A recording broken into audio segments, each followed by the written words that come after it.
You're listening to Cards to the Moon, a podcast about trading cards from both a collector and investor perspective. We hope you'll stick around for the ride as we take a deep dive into the state of the hobby, share some hot takes, hopefully some useful advice, and fun stories along the way. Hey all, welcome back to Cards to the Moon. This is episode 150.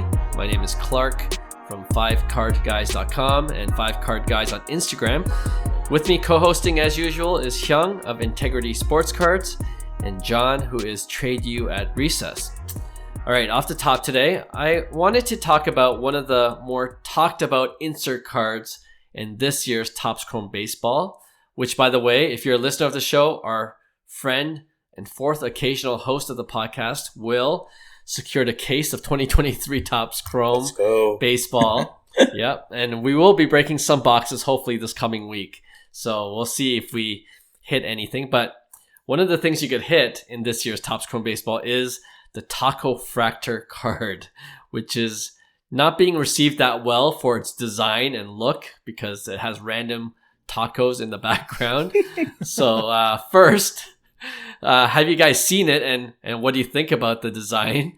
And second, more importantly, I think, I heard according to the Collectibles Guru on Twitter, there will be some kind of promotion or utility behind these Tacofractor cards. So it's not just a random thing. It's numbered to 5 too, so it's pretty rare.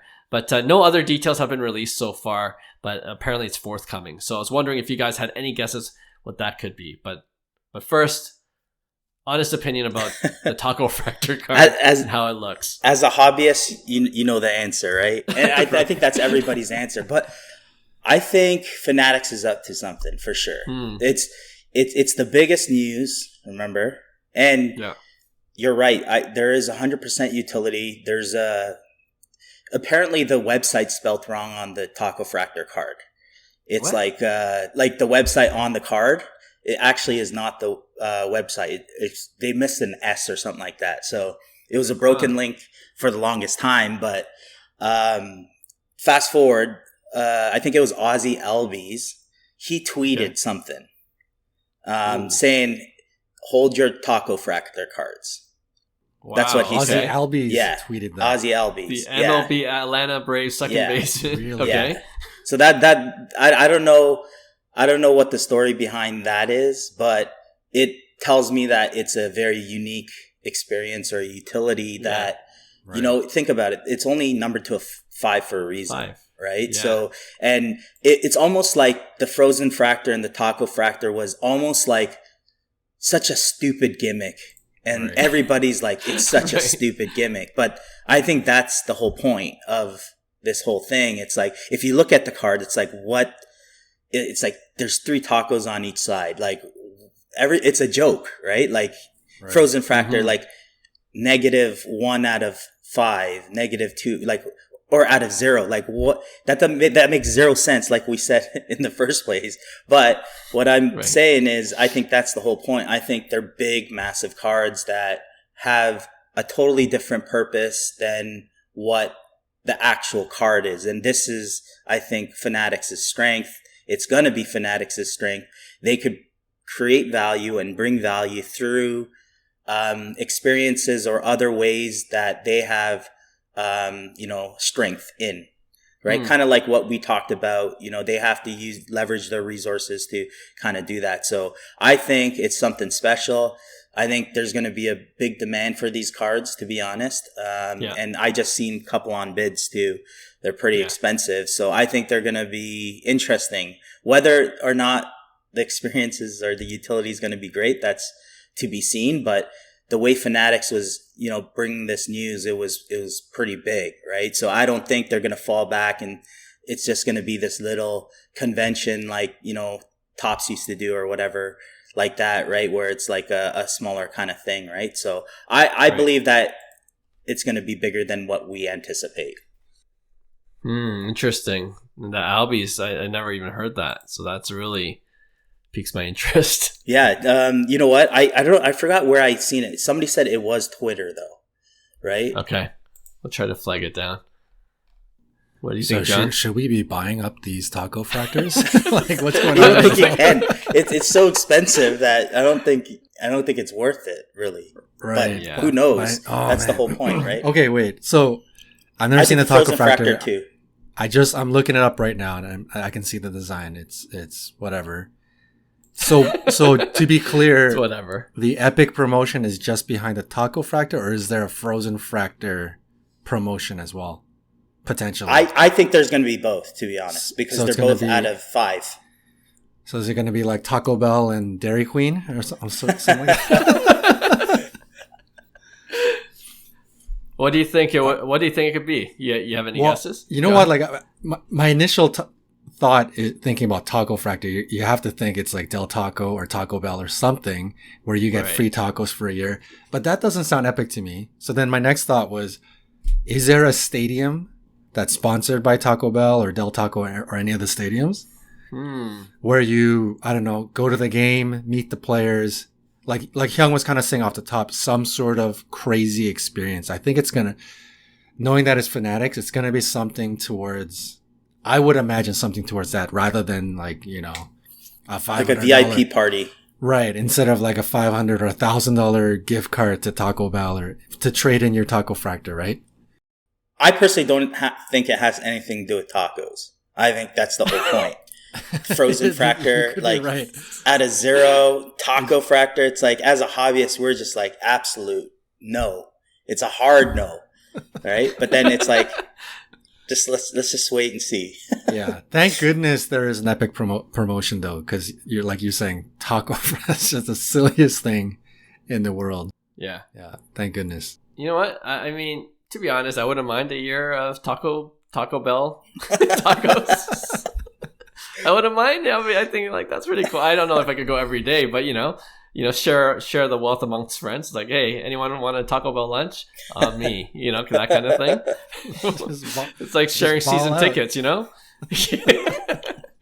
but part of me also thinks like, the reaction was so poorly received when it was first announced. The guys behind the scenes like, guys, we gotta add utility. We gotta do something. So like, guys, we're gonna look like idiots, but if we do this, we're gonna look like geniuses. That's what we said. It's either they're gonna look like absolute idiots or absolute geniuses. It's the polar opposites. They're pulling the Beckett. Yeah. Just kidding. Yeah, and I mean, like, it makes all the sense in the world that the Frozen Fractor would be treated the same way. Right. Because the reaction to that was quite negative as well. So. Yeah, I'm curious to see what it actually is, but that's pretty funny. All right, let's get right into hobby headlines.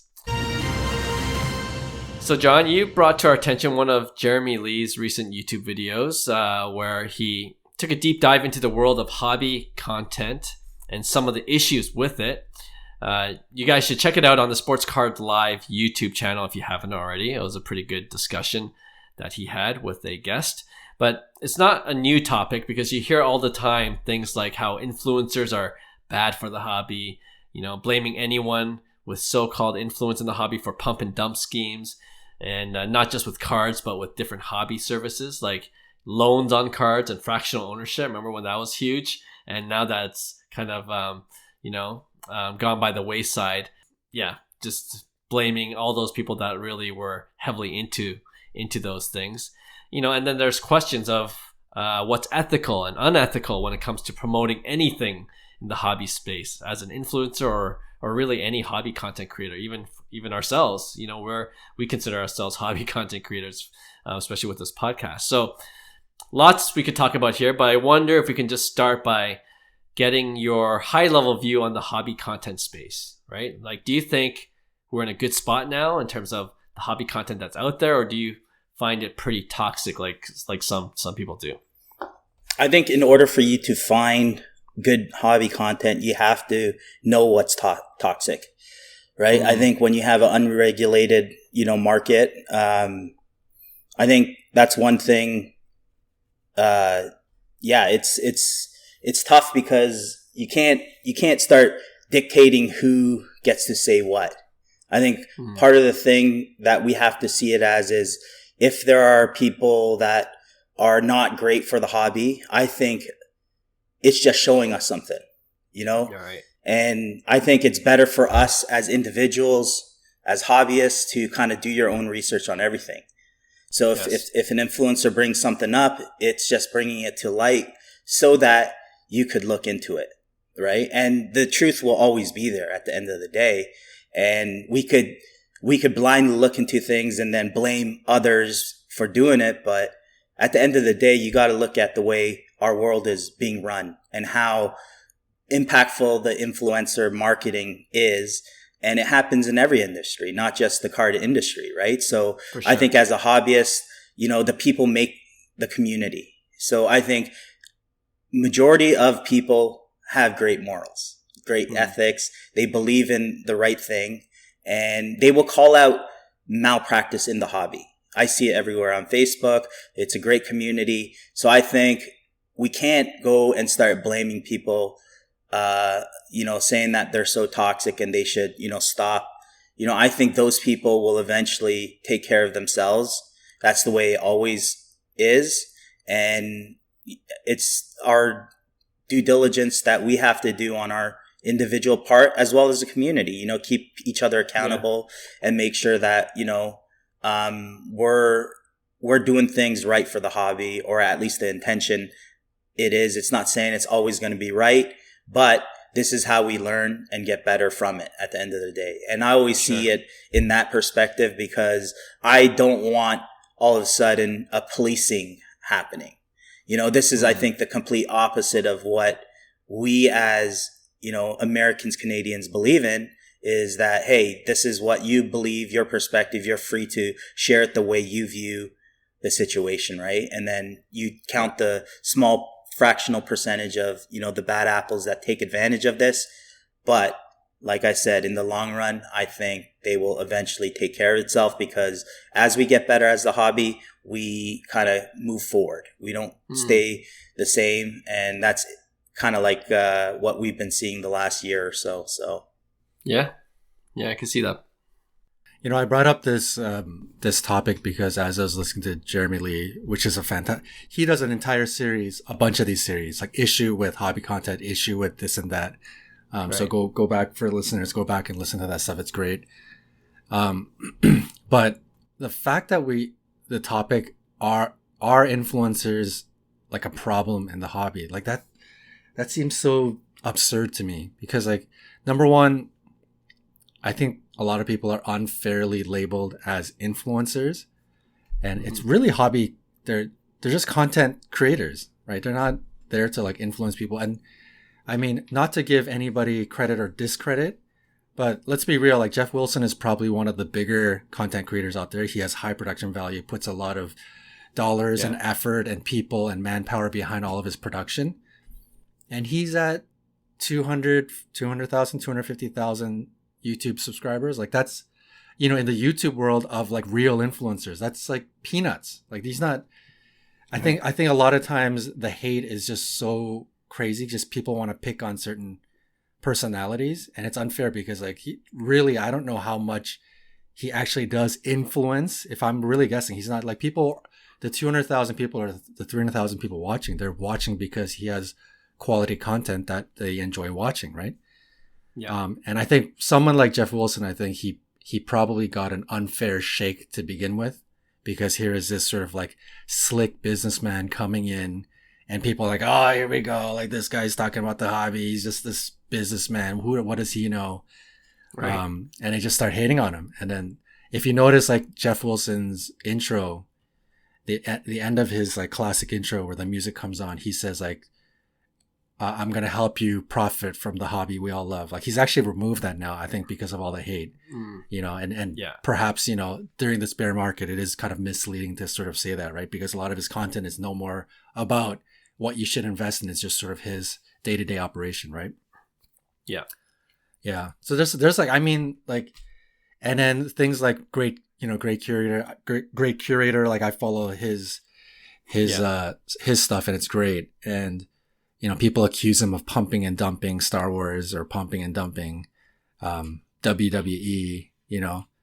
And I don't know if most people understand what pump and dump is. Like pump and dump is where you're, you know, like Great Curator, no offense to him, he's you know, a lot way more than he's an actual content creator, but he's got 10, 20,000 followers on IG. Maybe he's got more now.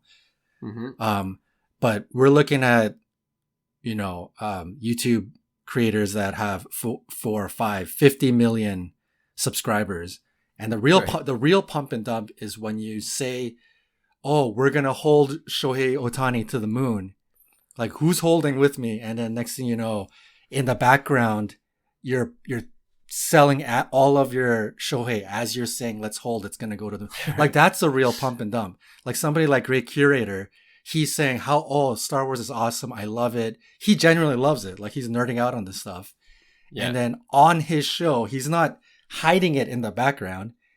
He is selling it in his vlog. Like he's going to card shows and somebody wants to pay him X amount of dollars for a Hulk Hogan autograph. He's selling it. Like he's not hiding it in the back. He's not pumping it and then like hiding the dump in the background. Like that's a real scheme, not selling it in front of the world to see. Right. So I think people really misunderstand what a true pump and dump is. And these guys get so unfairly hit on it. So it's, I agree.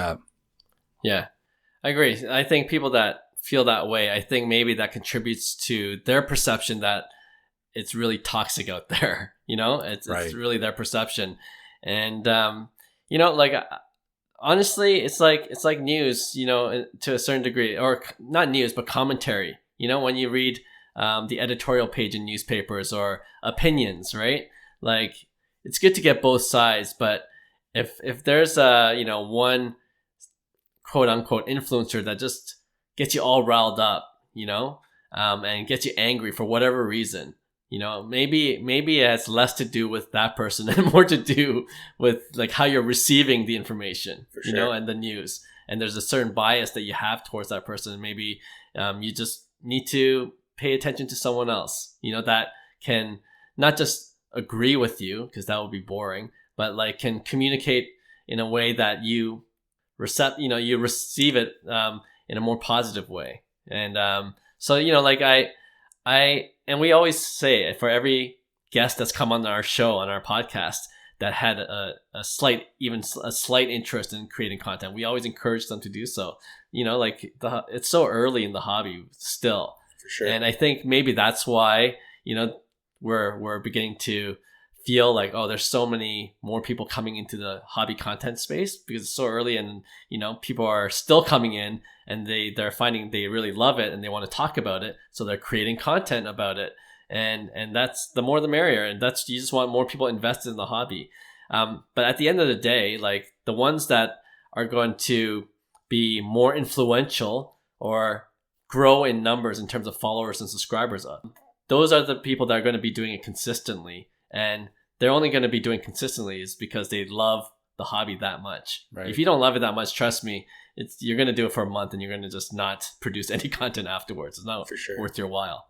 So yeah, I think we're in a pretty good space. Like just the fact that I'm seeing new content creators every day on my feed, right? Just new ones, and even them reaching out. Like a few of them have reached out to me. I just hit the 35,000 follower mark on Instagram, and I just on follower number, maybe people consider me an influencer, but even me, I'm not just catering to the followers. I just want to continue to create content. Right. And, you know, anyone that appreciates the content that we put out here on this podcast or on any of our social media channels, like, you know, there's just joy in, you know, engaging people through the content. For sure. That's all what we're trying to do as content creators. So yeah.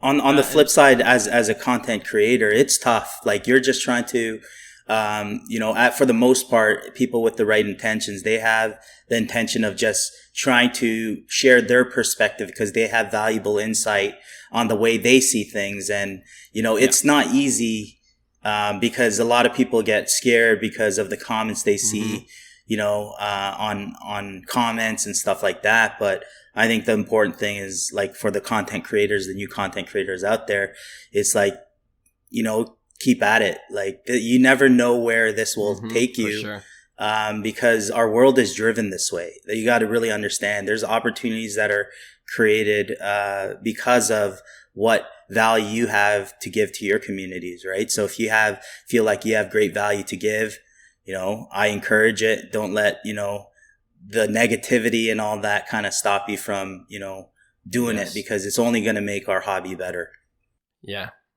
I'll tell you like a short story where when I started 5 Card Guys and had like maybe like 100 followers, early on. And then I started that because I'm like, wow, there's a lot of great cards out there. A lot of them are higher end, but I'm like, I'm going to just start posting one a day that I love to look at and then, that are up for auction. I can't afford most of these, but maybe someone else can and they would appreciate it. And then in the caption, I was just saying like, check out this card. It's up for auction if you're interested on eBay by various sellers. And then I think one of the comments from someone was like, just criticizing the caption. You know what I mean? Like, just like always. He's like, yeah, really know how to market. You could tell as the sarcastic way he's commenting. It's like, how many exclamation marks did you put there? Yeah, you really know how to market well, or something like that. if I had saw that comment, I'm like, you know what? It's not worth it. I'm not going to continue. Yeah, exactly. Like, the thing is, like, a lot of people will stop because of that stupid comment. Yeah, you know what I mean? For sure. But like to your point, Hyung, if you like what you're doing and you know that other people, you think that other people might appreciate it, despite this one idiot that's just putting you down for no reason. For sure. That you just, it's another word of encouragement just to continue. And like I said, like I didn't have a goal to hit even 1,000, and then right now it's 35K, and it's just reassuring when it's just a bonus for me that there's this many followers. But at the end of the day, I was doing the same thing I was doing when I had 100 followers, and up to this point, and we always joke too in the news business too. When I was in the journalism, like, half jokingly, you made it when you start to receive criticism. For sure. And Absolutely. it's the same thing with Jeff Wilson. I'm sure he knows that too. 100%. Once you get to a next level, you're like, you better expect even more criticism. Yeah, for sure. That comes with the territory, which is unfortunate. But as a content creator, you just gotta take it in too, and just take it in stride. Don't blow it out of proportion either. Mm-hmm. I feel like a lot of hate is birthed from hobbyists or people who are like collectors having a narrow mind of what it means to be in the hobby, or how you should be enjoying the hobby, right? So like if you have one of the, somebody on the extreme side of collecting, like, I only collect, I don't sell, I don't profit. This is what we call the hobby, not creating content, not buying and selling, right? Like, this is the hobby. And I think that's where a lot of hate can be birthed. And I think people need to understand, like Hyung was kind of mentioning at the top of this topic, how you should be able to, on your own, start to weed out and understand who is here for the right intent and who isn't. And when you watch somebody like Jeff Wilson or the Great Curator, like, you can genuinely see that they love the cards that they're collecting, Like, when Jeff Wilson has his eye on a card on a show, like, I know right away he's going to get suckered into paying a lot of money for that card, because you can tell he wants it as a collector. Like, he's genuinely enjoying it. And I think once people start to understand that this hobby, what we call quote unquote the hobby, can be enjoyed in many ways. You can enjoy it as a collector making sets. You can enjoy it as a collector only going for high-end cards. You can enjoy it. You may not even collect cards and only create content. But that is a way to enjoy the hobby. And even somebody like, do you guys know Roth Cards? Yeah.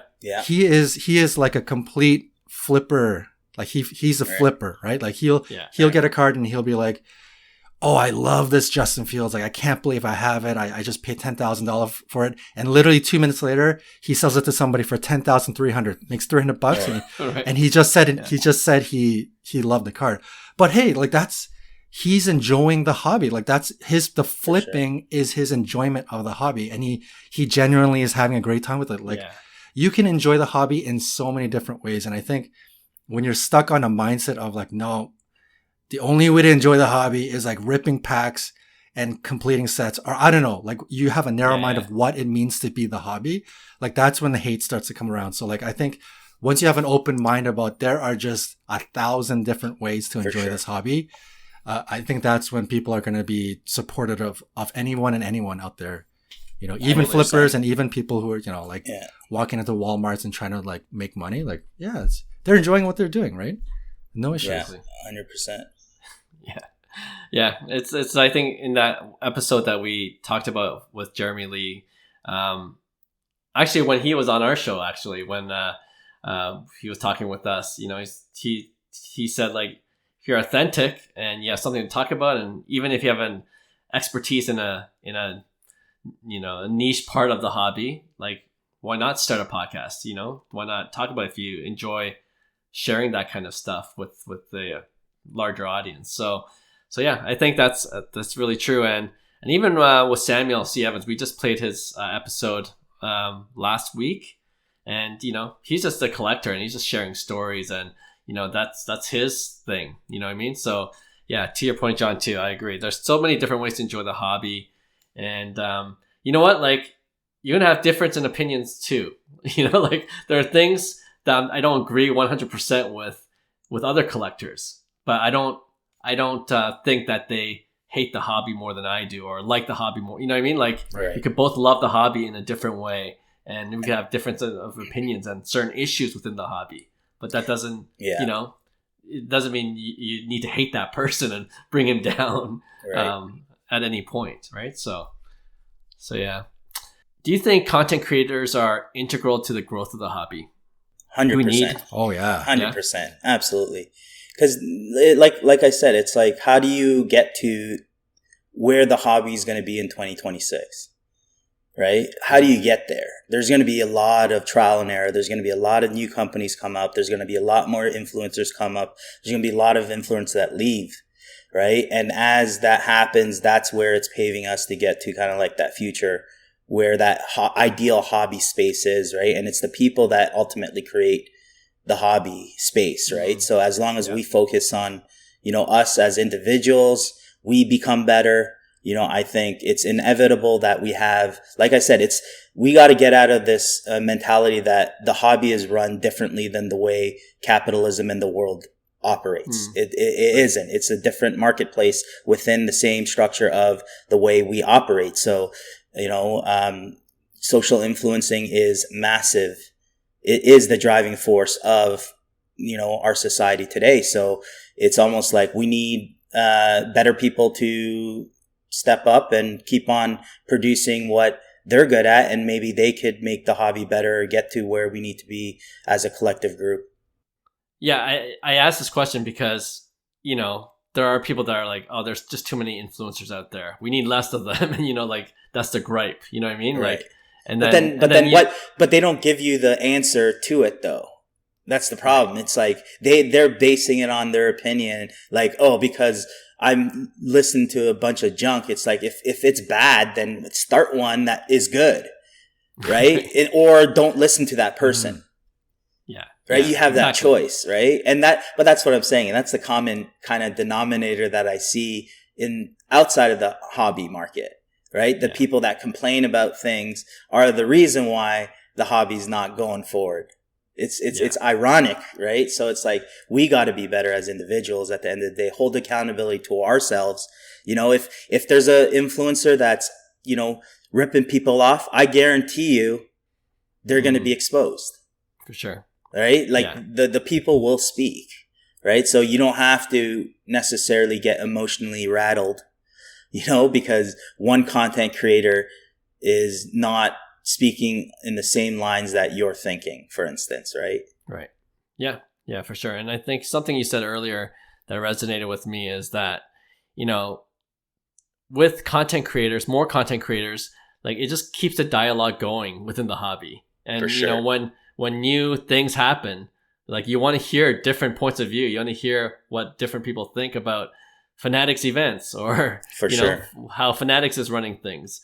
And then I think that also influences Fanatics themselves, like the organizations that are coming up. They're like, oh, what are people saying about us? Yeah, absolutely. Right?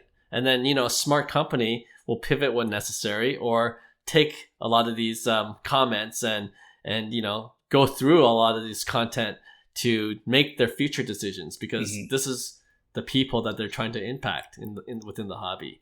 For sure. And how are you going to do that if we have less content creators, when we're like silent on all these issues. No, you can't. There's no way of improving it quickly with just few content creators. Like, that's why the internet's amazing, right? Like in the news business, when I came up, there was only a few publishing companies, and they filtered everything, and you got to either believe them or, you know what I mean? And now it's more democratized, and it is so much easier to start your own podcast or make a YouTube channel, right?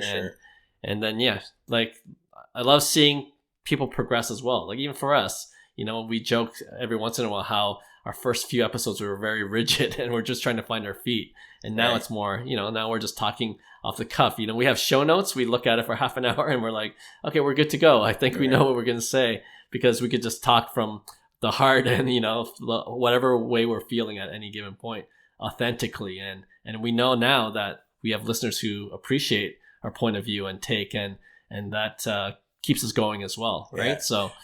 Another point I'll mention is like, if like just taking context outside of the marketplace to apply it to the hobby, it's like the easiest way to brand yourself, okay, where you don't explain what you believe in and what you stand up for, is creating content, right? So in my side of the world, content is currency.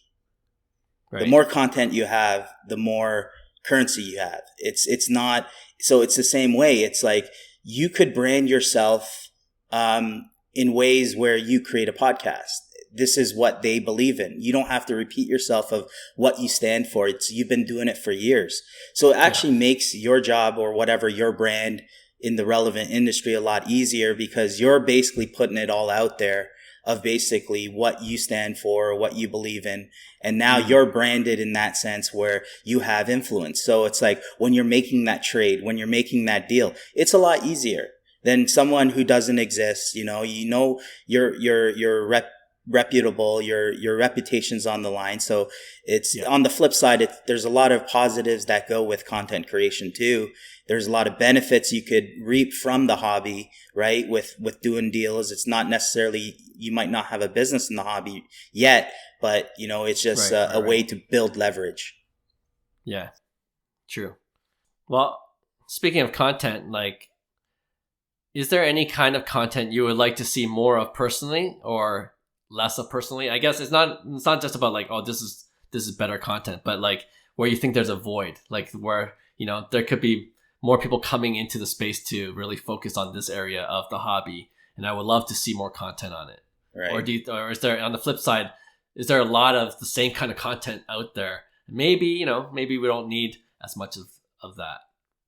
Oh, that's a good question. I think there's a lot of content given what we know about the hobby, but I think that's going to change as companies like Fanatics change things up as well, because now there's new content. There's things that we haven't discussed before. There's new things that potentially can happen, like what we were talking about, the Tacofractor and stuff like that.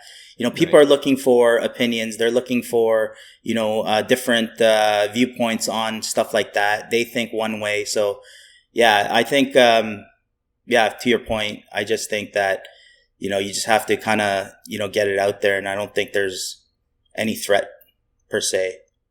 Yeah, for me, when the hobby was in its like 2021, when the hobby hype was, out of control, like there was a lot of like, invest in these cards, or, essentially like, what cards are going to go up and what you're investing in. There was a lot of those. And, to be honest, this came from pretty much everyone, like whether you knew about cards, it didn't, like, you just didn't know how much knowledge any of these guys have, but they're just pumping whatever they thought, could go up. Right. And like now with the bear market, you definitely see a lot less. Even Jeff Wilson has kind of pulled back on that. Right. Like so I don't mind not seeing as much of that. On the flip side, I don't mind hearing people think and, share their opinion of, oh, I think this card's going to really go off. Like, at the end of the day, we kind of talked about this before. It's your decision whether you want to make a move on that card. Don't blame anyone with that opinion and say like, oh, when it goes down, you're like, oh, I believed in this influencer, right? So I don't mind people sharing their opinion on that, because I believe in being accountable to yourself. 100%. But for me, I was thinking when I was thinking about this question, I really like what we kind of do on our podcast, because we interview just different people in the hobby, like different collectors, see what their stories are.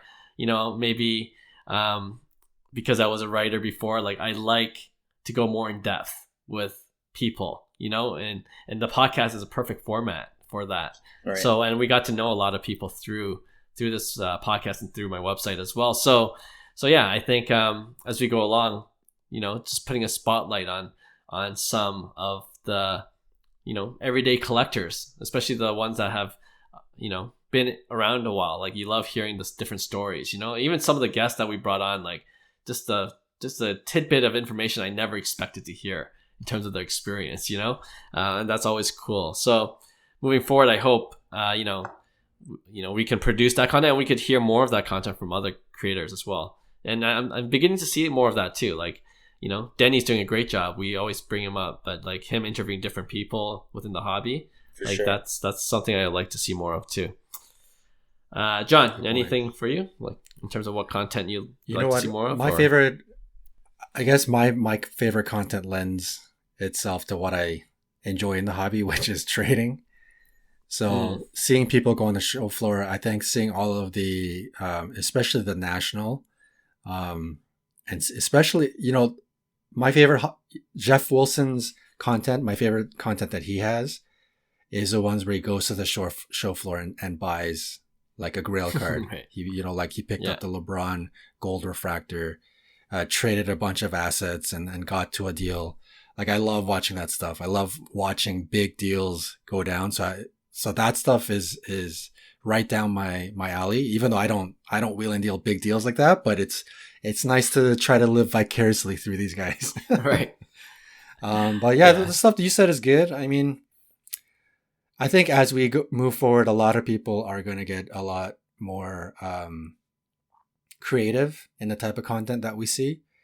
And I'm looking forward to it. So creative that it's things that I can't think of right now. But I think that's the stuff that I'm really looking forward to. And as more people get into it, there's going to be a lot of folks that are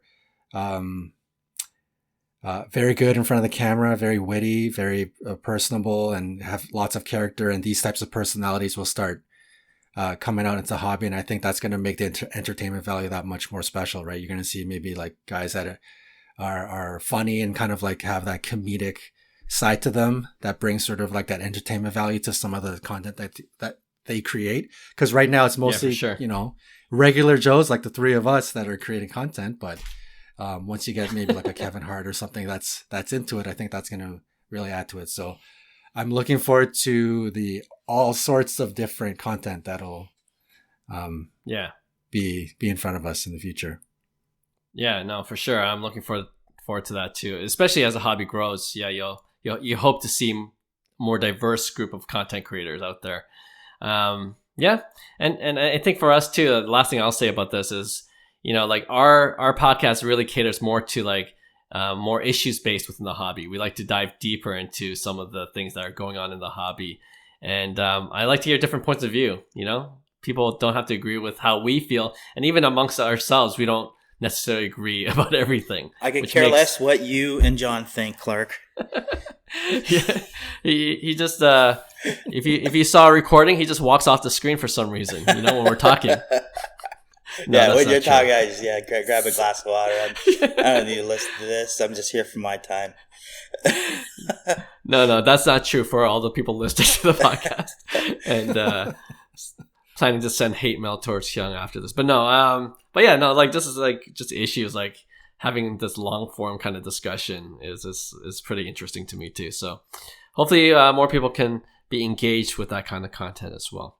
All right, I thought we could wrap up this kind of segment, today's hobby headlines, in a positive way by giving maybe a quick shout out to some of the content creators we enjoy.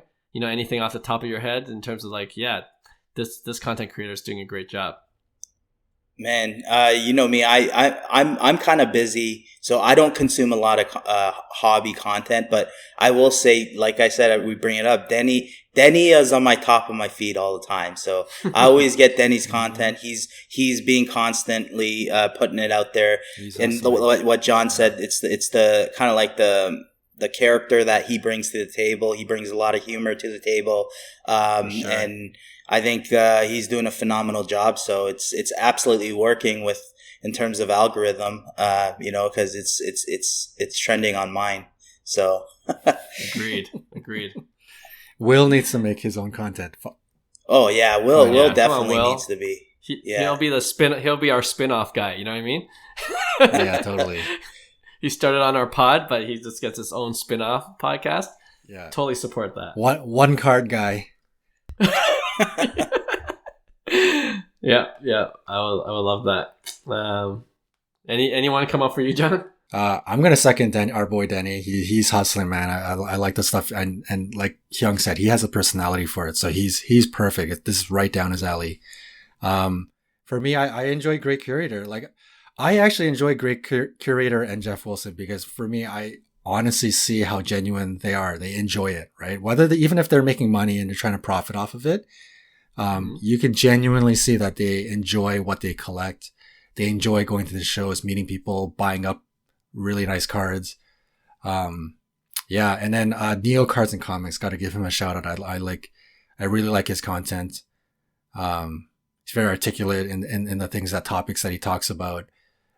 Yeah, he's a good follow for sure. Cool.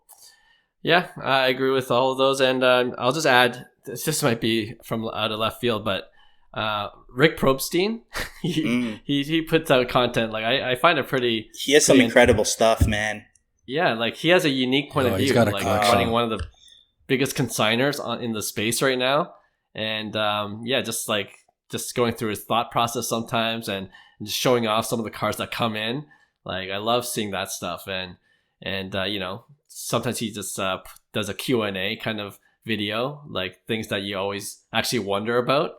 And then there are the occasional funny ones where, like, I've been seeing more of this lately, unfortunately, but like, when things get sent in and it's just poorly packaged, you just see, like, some of these cards are just damaged or they somehow barely survived. It's like, wow, some people don't know how to send packages or send cards the proper way, but only he would have that perspective because he receives a lot of these shipments too, right? So makes sense. Anyone that's in that space where they have this unique perspective, I think Probstein's one of them. So yeah, that's my shout out. Okay, let's go on to our next segment. It's another round of quiz show. Okay, so I got 4 or 5 hobby-related quiz show questions for you, like I've done before with you guys in previous episodes. So let's see how many of you guys get correct this time around. All right, so let's start fairly, I don't know if it's easy, but more of a simple question. Which city, well, we're talking about the National before in a previous episode, and as the National goes on, as we're recording this episode, we know that it's going to happen in Cleveland next year, Chicago the following year, and we talked about, it being in Atlanta possibly in 2026. But if you look back, it's been a kind of a rotation between those 3 cities, right? Cleveland, Chicago, Atlantic City. But I don't know if you're aware that in 2010 and 2012, it was in another city that hasn't been mentioned yet in this episode. Which city hosted the National in 2010 and 2012? I wouldn't even know. I'd be guessing. So. I'll give you a clue. I'll give you a clue. East. So it's the theme of East Coast, right? It's not going to be West. It's got a Major League Baseball team. Okay. I'm going to say Baltimore, Maryland. Okay. I'm going to say Boston. Boston. Okay. Good guesses. The correct answer is Baltimore. Nice. 2010 and 2012. Hyung with the first question correct. Yeah. All right.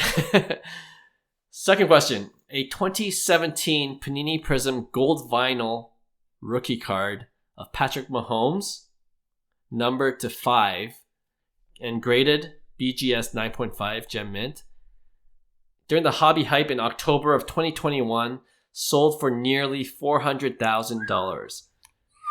The question is, what was this card bought for back in April 2018, 3 years earlier? Oh, wow. So and I'm going to give you three choices. Okay? So multiple choice. A, $500. B, $1,000. Or C, $2,500. Wow, that's all a great deal. I'm in. Yeah. He's like, I don't care what the answer is. Yeah, They're I'll all take good it. deals. God dang, I don't even want to say 500. I'm gonna go with 1,000. Okay. 2018. 2,500 seems a little specific. I'm gonna go 2,500. Maybe it was one of those, you know, how multiple choice questions, they throw one that's kind of specific, but it's just to throw you off track. Give it to me, Clark. The correct answer is 500. Oh, wow. That is incredible. Jeez. $511.78 to be exact. How many hands did that cross between $500,000 and $400,000? That's a good question. But it actually resold. That $400,000 card sold for 99,000 cards in 2022, I think. Yeah. I was going to say divided by 5. Yeah. Yeah, that's a good divisor for sure. Okay, question number 3. So the new tennis sensation, if you guys don't know, his name is Carlos Alcaraz, right? Doing really, really well.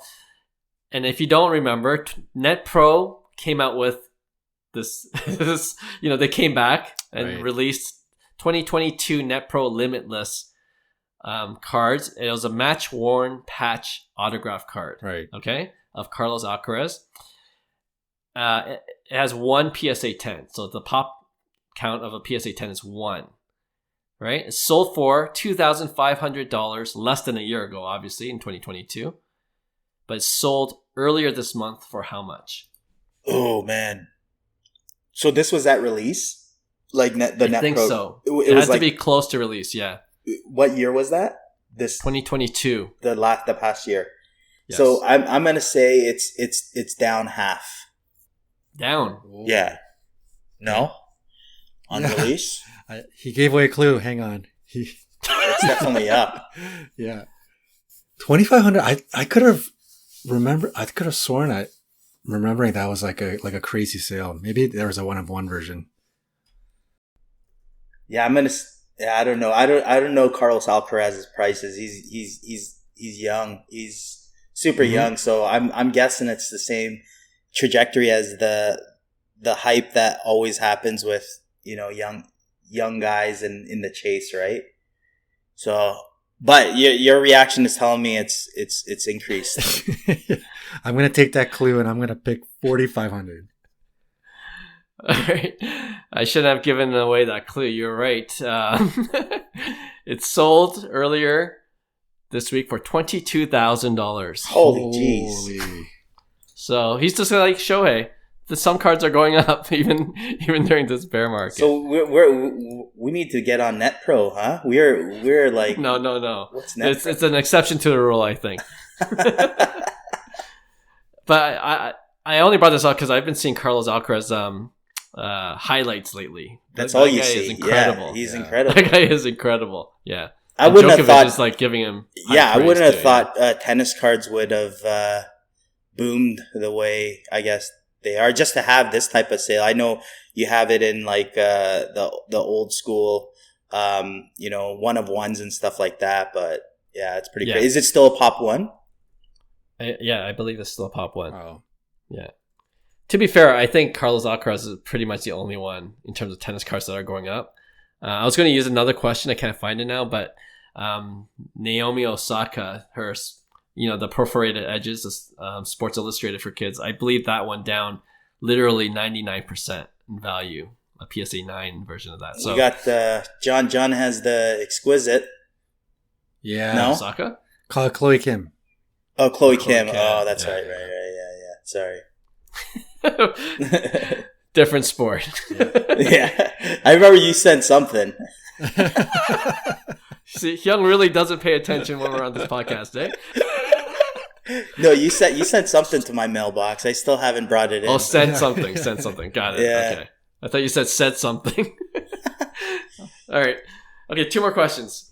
4. What year did PSA start grading cards? 1991. I think it was. I think it was late 90s, right? I'm gonna say 97. 97? Okay. The correct answer is 1991. Wow. Yeah. Hyung is on it. It was the Mantle story. Yes. Those were very big during that time, right? That's what kind of made PSA. True. All right, and last question. Which card has a higher market cap currently? All right. So you got to think about the price of the cards that sold at and the pop count. The 1952 Topps Mickey Mantle PSA 9. Okay, the iconic 1952 Topps Mickey Mantle PSA 9 versus the 1986 Michael Jordan Fleer rookie card PSA 10. 2 iconic cards, one very low pop count, one a little higher. But what's the Jordan pop count at around? Probably 318. 318. And the pop count for the Mickey Mantle PSA 9 is 6. Oh. So I'm going to say... Quick math. Yeah. I would have to say I would say the Mickey Mantle. Really? I would say the Mickey Mantle, yes. What does the Jordan go for right now? 100 grand? I haven't checked recently, but is it for PSA 10? It's got to be like 85 plus 100 grand, 115, around that number, right? 100 grand times 300 pop count. That's 300 million market cap. No. Is that math wrong? Yeah. Sorry. Yeah, you're looking at 30 million market cap. That's where I would put the Mickey Mantle at. No, $100,000 card times 300 cards. That's market cap, right? Am I wrong? Well, No. Anyway, this is riveting for our podcast listeners. This is what happens when you record these idiots with their math. At 11 p.m. Yeah. Okay, whatever. I'm right. good. I'm saying Jordan. Okay, Jordan for John and Mantle for Hyung. Yeah. The correct answer is Mickey Mantle. Oh. 72 million is the market cap for Wow. Mickey Mantle PSA 9. And the Jordan PSA 10 is 64 million. 64. Which is close. But yeah. That makes sense. I thought that was interesting. All right, that's another round of quiz show. Wow, usually to get 2 answers right is good. So Hyung got 3. That's I think that's a record. Pretty good. I think last time you and Will did it, John, you guys got 1 each or something like that. These are so random. These questions, it's like I probably have 1 right in the history of your quiz show. Don't worry. That's a quiz show. There's a bell curve on it, so don't worry. Yeah, you get bumped. I'm gonna up. bell curve up to 2 right. All right, let's end off this show with our regular weekly segment we call Pick One. And this is when we usually choose 2 cards and we pit them against each other and we decide which one we would rather invest in. John, we'll start with you because we got 2 from a listener that we'll use for today's show afterwards. So, John, do you want to start things off? Yeah, let's do it. So I'm gonna say, would you rather have the PSA 10 of a fair? So we're not talking modern cards. Think of more rare cards. Would you rather have a PSA 10 version of a rare card, or that same rare card, PSA 10, with an auto 10 at double the price? So I don't know. We can think 89 Griffey. You can think even something like Derek Jeter SP foil, right? Like a rare PSA 10, but then an auto version at double the price. Like IP auto, I guess? Yeah. Yes. So a 10, PSA 10, but double the price. So if the Derek Jeter is 140 grand, then you'd pay 280 for the IP auto. So for the vintage, for sure, I'd rather have the auto for the vintage. like when I say vintage, the Jeters, the Griffies, like if I had a foil autograph 1010 Jeter 1010, like that's insane. Same with the Griffey. There's two of them out there, right? But I had that Mookie Betts I sold. I personally like in-person autos. I think they don't, the newer cards, I think they're a lot tougher. So it's like Griffey's cards is very, very difficult. That upper deck, you're not going to see that again. There's no way you'll get that card made again, right? So there's two in existence. So I really like the scarcity of it. I think autos in the older generation, because it wasn't like we have Topps Chrome autos or Bowman Chrome autos now, back when, in the 90s and stuff like that. So those older cards, 100%, I'd rather have the IP Auto 1010. At double the price. At double the price, yeah. Yeah, I think I'm going to agree with what Hyung mentioned, especially with the cards that are, any rookie card where you don't see, as many autos. And obviously we're talking about like the 1989 Griffey. Yeah, it's exactly that kind of card for sure. Seems like the double the price seems a bit steep just for an auto, but if I could afford it, I'd rather have that. But if it was like the Mookie Betts that Hyung used to have, like Mookie has a Bowman Chrome, right? He's a Top Chrome's like Heritage Auto. I wouldn't pay that premium. So when I think about the IP autos, I think about older cards anyway. So yeah, I'll pay double the price for it. Yep. I brought up this question because I was actually, speaking of content, I was watching Jeff Wilson's most recent one where he purchases the Joe DiMaggio. Mm-hmm. And made me think about the hobby logic that we all went through back in the 90s, where autographs seemingly would devalue cards. Because, number one, a lot of times autographs were in ballpoint pen, which would obviously indent into the card, so you'd have a condition issue.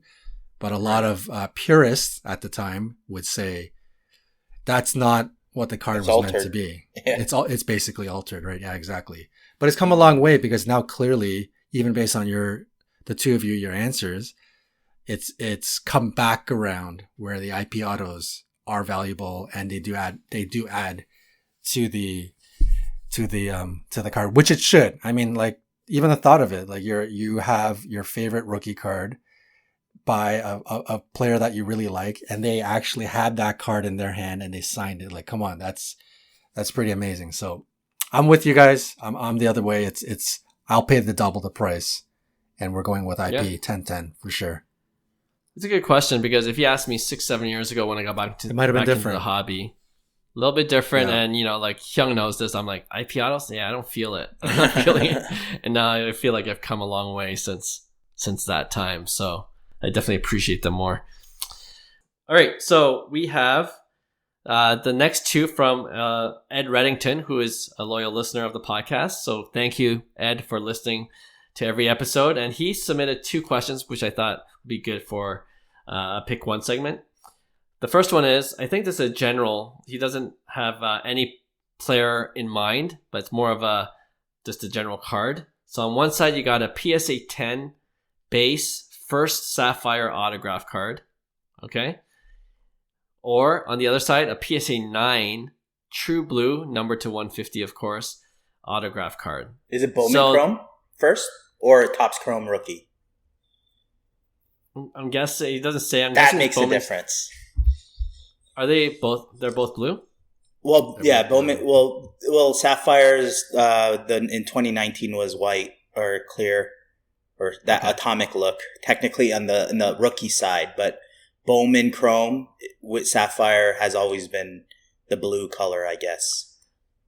I think he's referring to Bowman Chrome because he said both would be a color match. Right. Okay. So it had to be blue in both cases. Yeah. Okay. Makes sense. So Bowman first, Sapphire, PSA 10 versus a blue.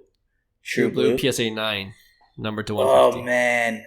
If the auto's good, I'm picking the blue, cracking that out, going to BGS, and going with the blue PSA 9. Because most likely it's a min gem with the auto 10. That's so true. I'm gonna go. I'm especially with first chromes. I'm what I've noticed is true colors always will sell for a premium.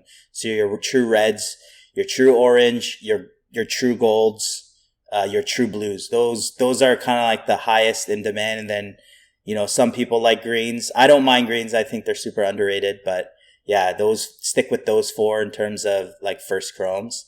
I think you'll do well. I think sapphire kind of came as a secondary product, and it didn't have as much allure as the 2018 kind of sapphire, and that was rookie. Bowman sapphire kind of came afterwards when, after the hype. So I think it's more gimmicky. It doesn't have the same sapphire that it was meant in like 2018 in the Topps Chrome release. So I'm going to say true blue for sure. Okay. Yep. Yeah, my answer would apply to both Bowman First or Topps Chrome, and it's I'm with Hyung. We're going true blue at PSA 9. I think as we go into the future of many different parallels and many different subsets of the main flagship set, I feel like there's going to be some fatigue, and you can kind of already tell there's sapphire fatigue, but because they create sapphire of everything. Like they even create Star Wars sapphire. So I feel like as that fatigue sets in on a lot of random parallels and subsets, there's going to be more and more narrow focus back at original colors like gold, true blue, red. So it's true blue. Easy answer. Yep. Ed, it's going to be a true blue sweep, even if I couldn't crack out the PSA 9 and try for a BGS 9.5. In this market, I've been saying it all along, it's numbered. That's already enough for me. And then plus everything you guys said. So like for me, it's a no-brainer at that point. Sapphire looks nice, but yeah, in terms of investment purposes, I would go with the true blue. 2018 is the exception. 2018 for Sapphire? Sapphire, yeah. And that's Topps Chrome Sapphire, not like first Chrome, like Bowman, right? Like Topps Chrome Sapphire, when it first became a set, it's the Acuna, Ohtani, like huge chase. Glaber was in there too. He was a big chase as well. So, but Ohtani and, Acuna led that big 2018 Sapphire release. So they're selling for $12,000 a box, just to give it to perspective. Wow. Okay. So you could still buy it online, $12,000 a case. You might hit an Acuna or Ohtani. That's crazy. Let's take the risk, boys. That'll be a great video. Speaking of content creation, that'll be a good one. It's for the views. It's for the views. All right. He sent in one more. This is of a specific player, Ronald Acuna Jr., who's NL MVP top candidate right now. He asked, do you think the better investment is, on one side, the PSA 10 bat down rookie card, which is iconic in its own way, right? Or he says the PSA 10 Topps Chrome Refractor autograph card, number to 499. Okay, I was a huge Acuna collector. I still consider myself a huge Acuna collector, even though I've sold every single one of my Acunas. Okay. It was for the profit, but when I think about it, it's one of those Acuna bat down is one of those cards you would like to have in your collection just to have that Acuna flagship true rookie card. But I think Topps Chrome autos of Acuna's are so underrated because he doesn't have many on-card autos after, because all updates in 2018 are sticker autos, and Topps Chrome never really got the love because everybody was after Sapphire. Everybody was actually after his paper stuff. His paper stuff was actually way more popular before the whole COVID hype. And then it was a switch to Chrome all of a sudden, right? So I think in the long run, like a Topps Chrome Refractor auto of Acuna, I think that's a great card. I would rather have the auto in Chrome over any paper parallel, let's just say. And that's just a base card. And because bat down, there's still a lot, right? So the price is going to fluctuate based on his performance, not scarcity. There's too many out there, in my opinion, even though it's an SP.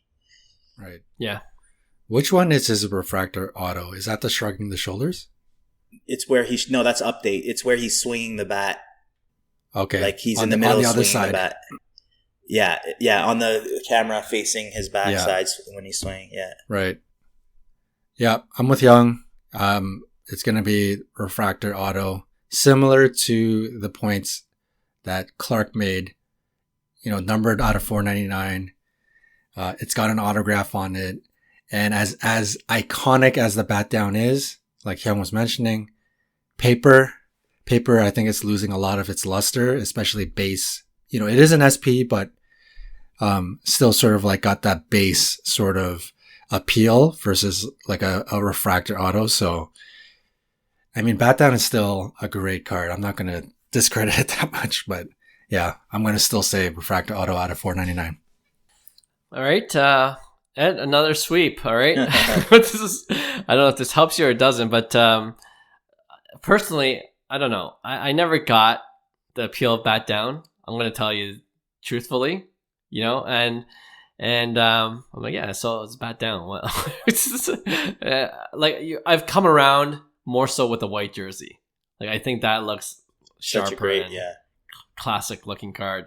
Whereas the bat down's like, you see more of his number and his back of the jersey, and you don't see anything else really. It's a little awkward. The big thing with the bat down was Acuna wasn't in Series 1. So 2018 Series 2, he was released as a short print, right? He just made Series 2 as kind of like a backhand. So there wasn't a big, and then update was what they would consider the bat up, right? Topps update. So that was kind of like the mass produced rookie card. Gotcha. And then you got the paper parallels, and then Topps Chrome kind of came with a different image. And then the only parallel to the bat down is the sapphire, right? So, which is such an iconic card in itself and the rarity. So I think in the Acuna, one, the image is amazing. Like it is such a iconic image in my opinion, but yeah, there's a lot of history from a hobbyist standpoint. I think the Acuna collectors, they value the bat down like so much. And I do too. I think it's such a cool, I still remember when I was chasing in Series 2, the bat down, and you pull it and you would be so excited. So yeah, right. Probably one per hobby case. To each their own. I still don't get the bat down, but look at the sapphire one. That it looks pretty sharp. Oh, the sapphire! It just makes it pop more. Yeah. Right. So maybe that's all the difference I need. But yeah, it's like at 3,500 now for a PSA 10 of that sapphire card, so it's a lot more. But yeah, I'm sticking with the Topps Chrome. I agree that's underrated. I believe it's on card auto too, right? On card auto, yeah. But it's when he started scribbling with his left hand. And so despite that, I'm going with the Topps Chrome, and it's numbered to 499, of course. All right, thanks Ed for those. And if you guys have a pick one that you'd like for us to debate, just DM us on our Instagram page at Cards to the Moon, all one word, and we'd be happy to look over it. And we always enjoy receiving all the feedback and comments sent our way. So that's it for today's show. We hope you enjoyed it. If you haven't rated us and you enjoyed this particular episode, you can always do so on Apple Podcasts and on Spotify. We appreciate the 5 stars. All right, we'll see you again for another show next week. Bye. Hey, thanks for listening to Cards to the Moon. We'd really appreciate you subscribing to our podcast wherever you listen to your podcasts. And you can also connect with each of us on Instagram at 5cardguys, or you can follow Hyung at Integrity Sports Cards, or John at TradeU at Recess. You can also check us out at 5cardguys.com. Thanks again, and hope to connect soon.